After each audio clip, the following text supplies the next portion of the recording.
If you've ever been in a situation in your life when you don't really know what to do with your life, which chances are that if you're a somewhat younger person like I am, then you're periodically finding yourself in this situation and you know that it's kind of scary. It definitely can be very scary, especially when everything around you seems to suggest that you should know already and have a crystal clear vision as in where you are going in your life. And the book that I'm about to review in this video, So Good They Can't Ignore You by Cal Newport, is really going to ease your mind about this topic. It certainly did for me. And before I go into the top 5 lessons that I've learned from this book, I would like to share a very brief story with you. A little over 2 years ago, I went to New Zealand and I arrived to this incredibly lively student city and campus. And pretty much everybody around me was working on their master thesis and PhDs, even though they were several years younger than me in many instances. And I just felt like a total, utter imposter.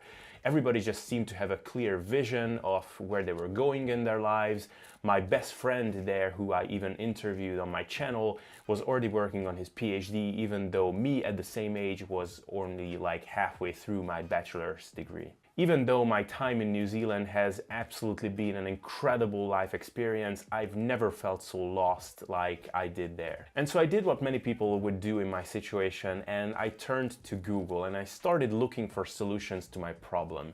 And what I found was this. You find your passion. You find your passion. You have to love it, and you have to love what you're doing. You have to have a lot of passion for what you're doing. But you got to love it, you got to have passion.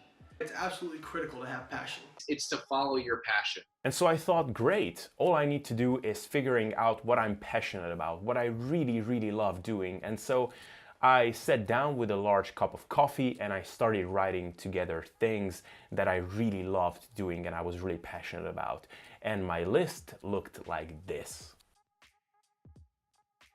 So I became even more desperate. All I could think about was, when I was thinking about things that I was passionate about, is playing Xbox or playing football or eating peanut butter or getting a six-pack. So it's not exactly conducive to a successful and passion-ridden career. But somehow I came across a presentation that Cal Newport gave at Google where he was talking about his, at the time, new book, So Good They Can't Ignore You. I was just kind of half listening as I was playing FIFA on my Xbox, but he started saying things like, there's this advice out there that you should just follow your passion, but what if you don't have this crystal clear vision? Then it just causes anxiety and chronic job hopping and a lot of career indecision. And I really started to listen closely. Not too long after that, I decided to pick this book up. So I knew that the guy could write because I've already read How to Be a Straight A Student from him, which is a book for college students. But as I started to read this book, I really started to feel very early on that this guy was talking to me. And now I am very happily able to say that I no longer feel like an imposter. I do not worry about my future career all that much. I know what I should be working on and what I should be working towards and what benchmarks I should be looking for in my career. And without further ado, let's go into the 5 biggest lessons and takeaways from this book, So Good They Can't Ignore You. So the first big takeaway from this book is follow your passion is actually bad advice. And the first argument that the book makes is that the easiest thing to do to evaluate the validity of this advice is to look at the actual career paths of successful people giving out this advice, follow your passion. Steve Jobs is one of the prominent examples that the book is bringing up because Steve Jobs, even though he was very vocal about this advice, follow your passion, if you actually examine his life journey, which the book does, then you find out that his career path was a lot more complicated than just figuring out what he was passionate about and then pursuing that. Steve Jobs more like stumbled into this thing that he eventually ended up doing. In fact, if he was going to pursue what his passion was in his teens and early 20s, he probably would have ended up as a college professor teaching Buddhist philosophy because that's what he was into at the time. And actually, if you're looking at successful people around you, you'll often find that they initially had no idea what they were going to do. And it was through a very long and complicated journey and a lot of hard work that they eventually settled into something that they grew a passion for. And this is really the big argument of the book, is that passion is not a binary thing that you either have or you don't have. It's something that grows over time as you're doing something, and if you're doing it in the right way, which is something I'll touch on in the next point. But the book actually goes even further, and it's not just saying that this advice, follow your passion, is wrong but harmless. It actually goes on to say that this strategy is actually causing a lot of harm. So the case that the author is making is that if you're getting too caught up in this notion that you're not going to settle until you find that one true calling of yours, then it really plants this idea in your head that there's one specific job that you meant to do, and if you find it, you will love it instantaneously and you will love every minute of it. And if you fall short of this, like you probably will initially, as usually people don't love their entry-level job, at least not every minute of it, then you will feel inclined to just immediately stand up and start looking for something else. And the same thing applies for college majors as well, where as the study material gets hard, students get confused, thinking like, hey, why am I not loving this? This must not be my passion. And as the book describes, this could actually be a source of chronic job hopping, where you're never actually giving something enough time until you could actually become good at it, so you could transform your working life into a source of passion for you. But again, I'm getting ahead of myself. The most telling information actually about this is that while in the past decade the popularity and the prevalence of this advice, follow your passion, has been the highest, the rates of job satisfaction have also been the lowest, especially amongst young people who think a lot about their careers. And it could actually be argued that this idea that you were meant to do one specific job is actually causing a lot of this job dissatisfaction and frustration. Second big takeaway from the book is that you will become passionate about things you are good at, and you will not be passionate about things you're not good at. So the better you get at something, the more passionate you will become about it. And the converse is also true, that you're not going to be passionate about something that you're not good at or flat out suck at. And intuitively, this actually makes a lot of sense. Can you think of something that you really suck at? Like all your friends are out competing you, you're never getting from A to B, you're not making progress, but you just still have a blast doing it. And even in your free time, you can't stop thinking about doing that thing.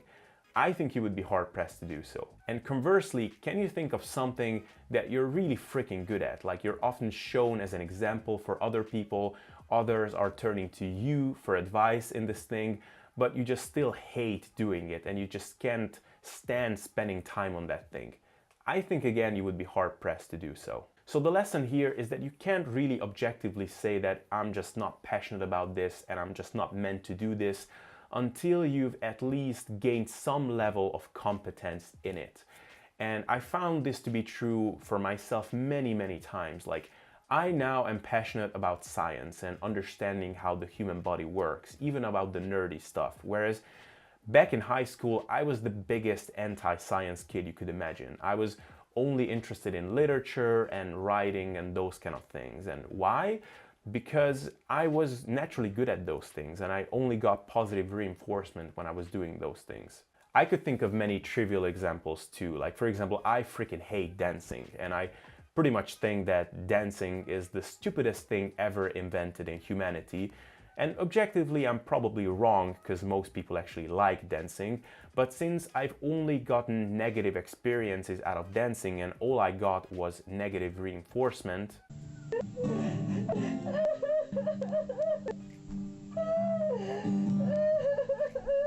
it's pretty hard for me to become enthusiastic when it comes to dancing. Third big takeaway is that you're not really going for a specific job, but more so for the traits that this job has to offer.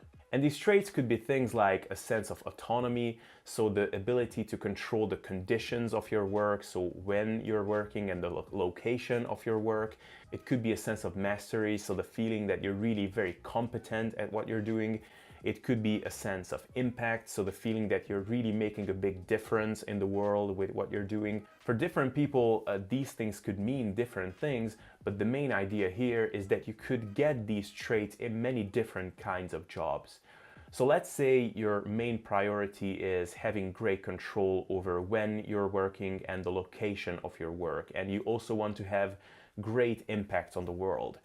And you could achieve this as a science fiction writer, but you could also achieve this as an online yoga instructor, but even as a web developer. The specific job doesn't matter that much. It's more so about how you can shape that working life for yourself. This brings me straight to the next point, which is these traits of your work are rare and you need to earn them like you would earn salary. So these things like autonomy or a sense of mastery or impact are greatly valuable things, and they're not just given away easily in any kind of job. In other words, if you walk into a company and say, okay, I'm going to work here, but I only want to start working from noon, and half of the year I want to be able to work from home or just online as I'm traveling the world, the company will say, okay, well, see you later. The same thing applies if you're an entrepreneur. If right from the beginning you want to travel the world and do all those cool things that you read about in the 4-hour work week, it will be challenging to do so if your business is not even generating any revenue for you. So if you want your work life to provide you with the amazing lifestyle you're dreaming about, you need to earn that. And this brings straight to lesson number 5 of the book. Is the easiest way to earn these traits for your career is to get really freaking good at what you're doing. And this is the concept that the book calls career capital. Career capital is basically the measure of how valuable and indispensable you are at what you're doing. And as the author describes it, it is your rare and valuable skills, and how much you have of those is what's going to get you in a very powerful position in your career. And the more you have of these rare and valuable skills, the more you are equipped with these things, the more you will be able to shape your working life in the way you would want it to. So really the equation is more skills equals more career capital equals more control equals more desirable traits for your working life. Career capital is also a great mental tool when you are at crossroads, when you're contemplating to make big changes in your career. Because before you make a change, you should ask yourself, how much career capital do I have in this new thing that I'm about to take on? And how much career capital am I leaving behind in this other thing that I'm about to leave behind? And if the answer is, well, I'm about to leave behind a shitload of career capital that I've accumulated over several years, for something that I have basically zero career capital in, that should really make you think twice before you actually make the leap. I think a fantastic example of this concept in the fitness industry, for example, is Menno Henselmans. He is living a lifestyle that is highly desirable for most people as he is traveling the world. He is appearing in a new continent every month or so, while he is running a very successful coaching business and an online course, and is publishing scientific papers together with people like Dr. Brett Schoenfeld. So he's living a real lifestyle, entrepreneur lifestyle, and he's able to do this because he has already established himself as one of the top experts in the evidence-based fitness world. And he's been able to do this by reading hundreds and hundreds of scientific papers and also gaining practical experience by working with a lot of people. And he is also, of course, looking the part, which is a form of career capital in the fitness industry. I think he's also a great example in terms of career path changes, as he used to be a business consultant before he made a very sharp move to become a figure in the fitness world. But by the time he actually made that move, he has already accumulated a great amount of rare and valuable skills, which enabled him to submit the very first article he wrote to T Nation. That right there shows you that by the time he actually made the move to change careers, he already accumulated a great level of mastery in his new chosen job. Other people hustle for years to submit an article to T Nation, whereas he could open with this. Now, if you contrast this with another hypothetical business consultant who would want to make the shift to the fitness industry, but has no real amount of rare and valuable skills, but only has a lot of passion, he would probably even struggle to become a PT at a local gym. And point number 6 as a bonus is that the way you accumulate these rare and valuable skills and career capital is through this thing called deliberate practice, which, surprise, surprise, pretty much is deep work, which I just reviewed last week. and is the follow-up book after this one. And it really seemed like when Cal Newport was writing So Good They Can't Ignore You, he already had this follow-up book in mind. And I believe it is really the perfect accessory for this book, So Good They Can't Ignore You. So I highly recommend that you read both of these books, and the right order is first, So Good They Can't Ignore You, and second, Deep Work. Lastly, the book fully acknowledges that this advice should definitely not be pushed to the extremes. I mean, there are definitely scenarios when a particular job is not the right one for you. For example, if it's strongly against your morals or ethical views, you think that this job is making the world a worse place, or it has a very limited mastery curve, so pretty much no matter what you're doing, you're not going to get better traits for your job, then yeah, it's not the right job for you. However, the book does suggest that there is not a single best choice that exists for people. There are lots and lots of jobs and fields of study that could be right. What for you is just a matter of becoming very, very good at it. So the recipe this book gives is the following. A, pick something that is interesting for you and you could potentially see yourself doing a fulfilling job in that field.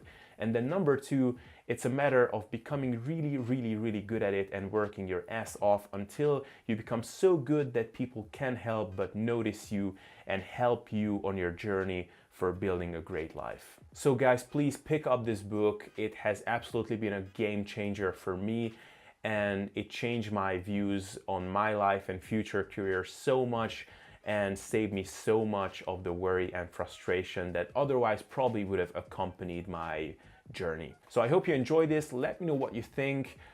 Definitely let me know what you think actually. If you disagree and you do indeed think that follow your passion is good advice and you disagree with the message of this book and of this video, then definitely let me know, because I'm open to intelligent and critical opinions and discussions. So that was all I had to say in this video, and see you next time.